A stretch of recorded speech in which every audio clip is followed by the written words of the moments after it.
Programang ito ay rated SPG. Striktong patnubay at gabay ng magulang ang kailangan. Maaaring may masiselang tema, lengguwahe, karahasan, sexual, horror o droga na hindi angkop sa mga bata. Ikaw ang aking lahala sa gabing madilim. Ikaw ang Hindi mo siya dapat kinakawaan dahil hindi ka niya apo. Gandang araw at ito na nga tayo sa ating pinakaabang tagpo sa abot kamay na pangarap. Welcome to my channel. Please don't forget to like, comment, and click the bell button para lagi kayong updated sa aking mga videos. Samantala, agad na tinawagan ni Moira si Zoe dahil nag-aalala ito kung narinig ni Annalyn ang sinabi niyang plano nila kay Don Pepe. Sabi ni Zoe, piling niya, hindi narinig ni Annalyn yung plano nila at nagawa niya na ito ng paraan. At bahala siya kung hindi siya maniniwala, wala naman siyang ebidensya.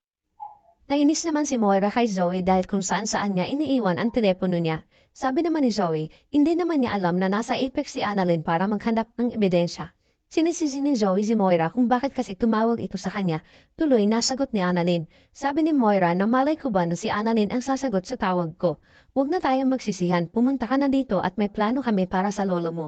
Galit naman na sinabi ni Zoe na kung ano na naman ang plano nila at baka mapahamak pa siya. Sabi ni Moira, dito na lang nila pag-usapan at ipapadala niya ang pin, mabuti na yung wala ka sa Apex dahil baka next time, ano pa ang gawin nila sa'yo at mapaamin ka pa nila sabay, baba ng telepono. Habang sa bahay naman ni Lynette ay nagmamakaawa siya sa dalawa na umalis na lang sila at kunin na lang nila ang lahat, alahas at pera. Maya-maya ay dumating naman si Harry at Regan sa bahay nila ni Lynette. Nag-doorbell ang dalawa, na ikinagulat naman ni Lynette at ng dalawang tauhan ni Moira. Naitanong nito kay Lynette kung may pinapunta siya. Naalala ni Lynette na pupunta pala si Harry at Regan. Agad naman pinatingnan ng lalaki kung sino ang dumating. Sa labas naman ay patuloy ang tinatawag ng dalawa si Lynette. Sabi ni Regan, wala atang tao. Sabi naman ni Harry, inaasahan tayo ni Tita Lynette at hindi pa yun tulog. At muli nilang tinawag si Lynette.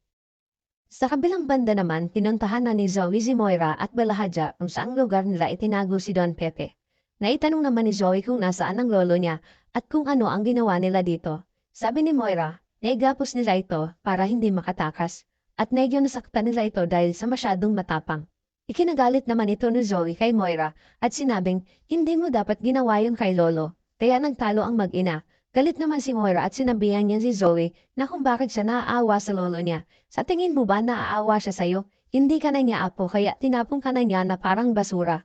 Sabi ni Moira kay Zoe na itinakuli na siya ng lolo niya dahil hindi siya tunay na anak ni Robert at gagawin ng lolo niya ang lahat para masabi niya ang katotohanan kay Robert kaya hindi dapat siya naaawa dyan dahil di mo siya tunay na lolo. Mapapahamak tayong dalawa kapag nalaman nila ang totoo. Dapat nga ay tinuluyan na yan para wala na makaalam ng sikreto natin at tuluyan ang mabaon sa limot. Ayaw naman maniwala ni Zoe sa mga sinabi ni Moira at umiiyak itong sinasabi niya na hindi totoo yan. Galit naman na sinabi ni Moira na totoo yan. Tinanong ni Zoe kung nasaan ang lolo niya at gusto niya itong makita. Sinamahan siya ni Moira para puntahan nila si Don Pepe at nakita niya itong nakagapos ang mga kamay at duguan ang ulo habang nakaupo na natutulog. Hindi mapigilan ni Zoe ang mapaiyak dahil awang-awa si Zoe sa nakita niyang kalagayan ng lolo niya. Kaya habang tulog si Don Pepe ay dahan-dahan lapitan ni Zoe ito. Umiiyak na niyakap niya ang lolo Pepe niya at humihingi siya ng tawad sa nagawa nila. Naramdaman naman ni Don Pepe na may umakap sa kanya at nagising ito. Nakita niya si Zoe na umiiyak. Ikinagulat ni Don Pepe at tinanong niya si Zoe kung ano ang ginagawa niya dito. At ipinagtaka din ni Don Pepe kung bakit kasama nila si Zoe. Umiiyak na inamin ni Zoe sa lolo Pepe niya na kailangan nilang gawin ito sa kanya para hindi malaman ni Robert ang katotohanan na hindi siya anak ni Robert at alam niya na din ito. Nagalit si Don Pepe kay Zoe dahil kasabwat pala siya ni Moira. Ang buong akala ni Don Pepe ay hindi pa alam ni Zoe ang buong katotohanan. Humingi naman ng sorry si Zoe kay Don Pepe at sana ay mapatawad niya ito. Gusto man niya itong tulungan dahil napamahal na din si Zoe sa lolo niya.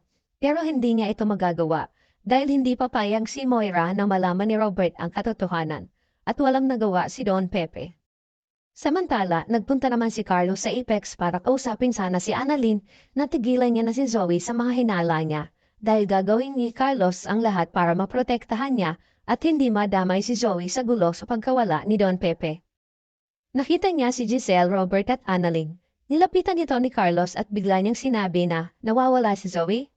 Tinanong naman ni Giselle si Carlos kung ano naman sa kanya. Ang sabi ni Carlos na baka hindi naman nawawala, baka umiiwas lang siya sa mga taong pinag-iisipan siya ng masama. Kinagulat naman ito ni Giselle ang sinabi ni Carlos kung bakit parang pumapanig pa siya kay Zoe. Sabi ni Carlos, hindi ako pumapanig kay Zoe at wala akong connection sa kanya. Lumapit naman si Annalyn kay Carlos at tinanong niya ito kung wala kang connection kay Zoe, bakit ka tumatawag sa kanya kanina?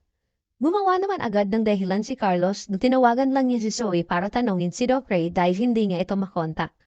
Kaya siya na lang ang pumunta ng Apex.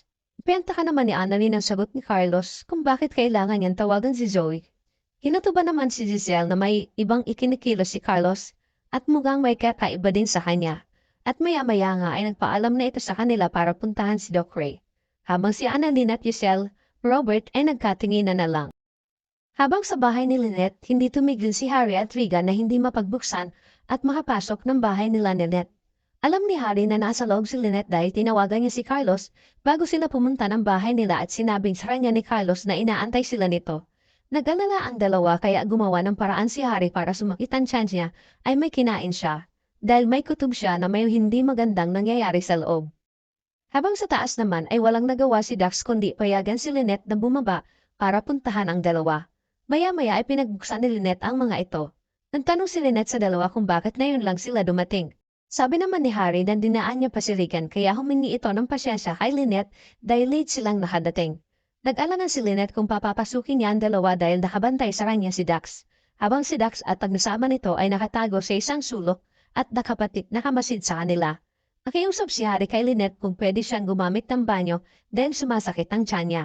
Ayaw sana ni Lynette itong papasukin kaya laghuli na nang biglang tumakbo si Harry sa loob at natakot si Lynette kaya hinabol niya ito kasunod si Regan. Kaya bigla naman napatago si Dax. Ikinatakot ito ni Lynette at baka madamay ang dalawa at ayaw niya itong mangyari. Alam ng dalawa na may ibang tao sa bahay nila ni Lynette dahil nakita nilang sasakyan sa labas ng bahay nila.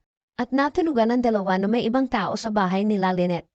Nagkunwaring sumasakit ang tiyan si Harry para makapasok ng bahay at dumiretso agad ito sa banyo. Dali-dali niyang tinawagan si Carlos para sabihin na pinasok ang bahay nila ng mga holdarper. Nang bigla siyang pinasok ni Dax sa banyo at tinutukan ng baril. Nakita ito ni Lynette kaya naman nagmamakaawa si Lynette kay Dax na huwag nilang idamay si Harry at Regan. Kunin na lang nila ang lahat at umalis na sila. Huwag niya na lang silang sasaktan at hindi sila magsusumbong sa mga pulis. May liligtas kaya ni Harry at Regan si Lynette? Ano ang planong gagawin nila Moira kay Don Pepe? Hanggang kailan mapagtatakpan ni Carlos si Zoe? Yan ang ating pakaabangan dito lang sa Abot Kamay na Pangarap. Huwag bibitiw at huwag kalimutan mag-subscribe. Maraming salamat po and God bless.